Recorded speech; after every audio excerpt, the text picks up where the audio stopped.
మద్యం కుంభకోణం కేసులో A40గా ఉన్న వరుణ్ పురుషోత్తంను అదుపులోకి తీసుకున్న సిట్ అధికారులు విజయవాడ సిట్ కార్యాలయానికి తరలించారు. గత ఏడాది జూలై ఆగస్టు నెలల్లో విదేశాలకు పారిపోయిన వరుణ్ను నిన్న శంషాబాద్ విమానాశ్రయంలో అదుపులోకి తీసుకున్నారు. సికింద్రాబాద్ కు చెందిన వరుణ్ 32,000కు హైదరాబాద్ లోని ఓ కాఫీ షాప్ లో పనిచేస్తుండేవాడు.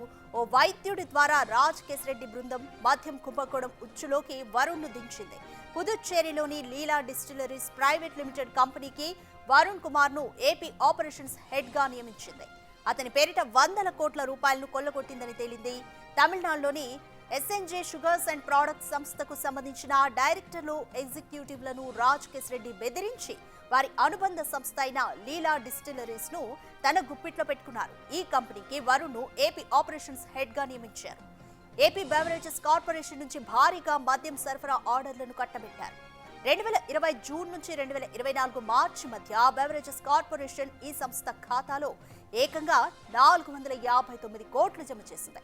ఈ డబ్బంతా వెంటనే వేరువేరు ఖాతాల్లోకి మళ్లించారని సిట్ దర్యాప్తులో తేలింది. లీలా డిస్టిలరీస్ ద్వారా 453.97 కోట్ల రూపాయల వరకు మద్యం కొనుగోళ్లకు జమ కాగా 62 కోట్ల రూపాయల వరకు వెనక్కి ముడుపులుగా వచ్చాయని సిట్ తొలి ఛార్జ్ షీట్ లో ప్రస్తావించింది.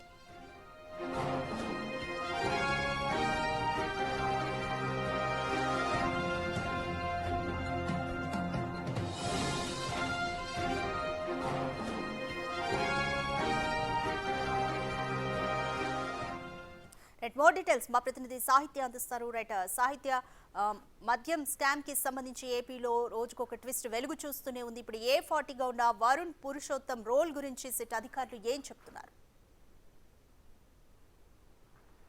మద్య కుంభకోణంలో A40గా ఉన్నటువంటి వరుణ్ పురుషోత్తంని ఇప్పటికే సిట్ అధికారులు అదుపులోకి తీసుకోగా అతన్ని విచారిస్తున్న నేపథ్యంలో అనేక కీలకమైన విషయాలను రాబట్టేందుకైతే సిట్ అధికారులు ప్రయత్నిస్తున్న పరిస్థితి కనపడతా ఉంది. అతను ఏదైతే ముంబైలో కూడా అనేకటువంటి సంబంధాలు అతన్ని అక్కడ అంతకుముందు ఎప్పుడైతే ఆగస్ట్ 2024లో కూడా అతను ఇక్కడ నుంచి కూడా పారిపోయిన పరిస్థితుల్లో ముంబైలోనే తలదాచుకున్నట్టుగా కూడా సిట్ అధికారులు గుర్తించారు.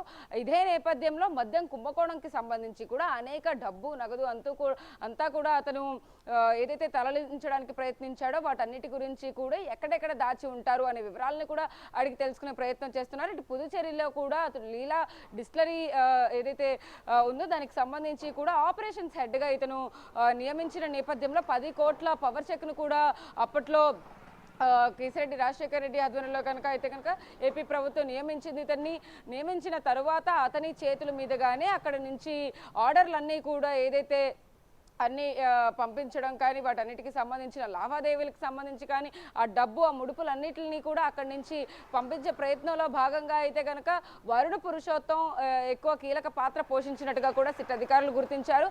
ఇటు 459 కోట్ల రూపాయలు కూడా వాళ్ళ అకౌంట్లో కూడా జమ చేసినట్టుగా కూడా కార్పొరేషన్ బ్యావరేజెస్కి సంబంధించి కూడా ఆ డబ్బంతా వాళ్ళ దగ్గరే ఉన్నట్టు, ఆ తర్వాత వెనక్కి 60 కోట్ల దాకా కూడా పంపించినట్టు కూడా సమాచారం అంతా ఉంది. ఇదే నేపథ్యంలో ఇతను ఇచ్చిన స్టేట్మెంట్ ఆధారంగానే మిగిలిన వాళ్ళందరినీ అంటే ఇంకా ఎంతో మంది కూడా మద్యం కుంభకోణంలో ఇన్వాల్వ్ అయ్యే అవకాశం ఉంది. అంటే ఇప్పటి వరకు 48 మంది ఉన్నారు.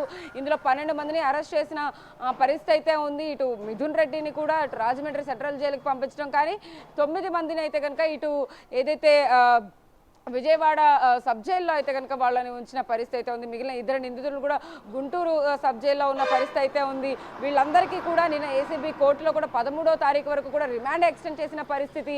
అందరిలో కూడా అంటే చెవిరెడ్డి భాస్కర్ రెడ్డి పాత్ర కూడా కీలకంగానే ఉన్నట్టుగా కూడా గుర్తించిన సిట్ అయితే కనుక అక్కడ నుంచి డబ్బులు అనేక నియోజకవర్గాలకు కూడా అతని స్నేహితుల ద్వారా కానీ అతని పిఏ ద్వారా కూడా అతను పంపించినట్టుగా కూడా అర్థమవుతున్న నేపథ్యంలో ఇటు వాలంటీర్లు కూడా మద్యం కుంభకోణం సంబంధించి కూడా అక్కడ ఏవైతే డబ్బులు లావాదేవీలకు సంబంధించి కూడా వాటన్నిటిని ఏవైతే ముడుపులు ఉన్నాయో ఆ ముడుపులన్నీ కూడా ఒక బాక్సుల్లో వాళ్ళందరూ కూడా వాటిని పెట్టుకొని నియోజకవర్గాల స్థాయిలో అయితే కనుక ఏదైతే అప్పట్లో ఎన్నికల ముందు డబ్బు పంచేందుకు అయితే కనుక వీటన్నిటిని వాడినట్టుగా కూడా సిట్ అధికారులు గుర్తించారు. ఇదే నేపథ్యాన్ని కూడా వాళ్ళు ఛార్జ్ షీట్లో కూడా చేర్చిన పరిస్థితి కనపడతా ఉంది. ఈ పరిస్థితుల్లో ఇప్పుడు వరుణ్ పురుషోత్తం చెప్పేటటువంటి ఏవైతే విషయాలు ఉన్నాయో వాటన్నిటి గురించి కూడా కీలకంగా అయితే కనుక వాళ్ళు పని చేయబోతున్నారని చెప్పొచ్చు. అయితే ఇప్పుడు వరుణ్ పురుషోత్తం ప్రస్తుతం సిట్ కార్యాలయంలో ఉన్నాడు.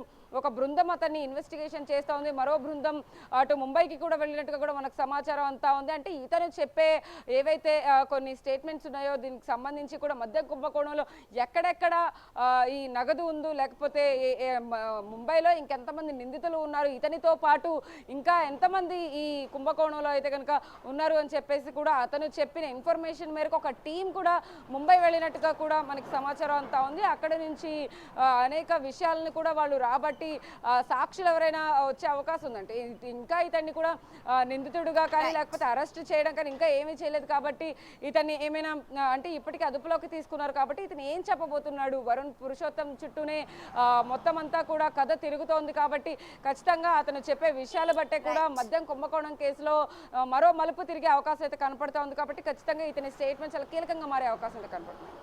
రైట్, థ్యాంక్ యూ సాహిత్య. రైట్, మద్యం కుంభకోణానికి సంబంధించి వరుణ్ అనే వ్యక్తి A40గా ఉన్నారు. సో ప్రస్తుతం సిట్ కార్యాలయంలో అతను ఉన్నారు, విజయవాడ సిట్ కార్యాలయంలో ఉన్నారు. సో ఆయన నుంచి అనేకమైనటువంటి విషయాలు సిట్ రాబట్టే ప్రయత్నాలు అయితే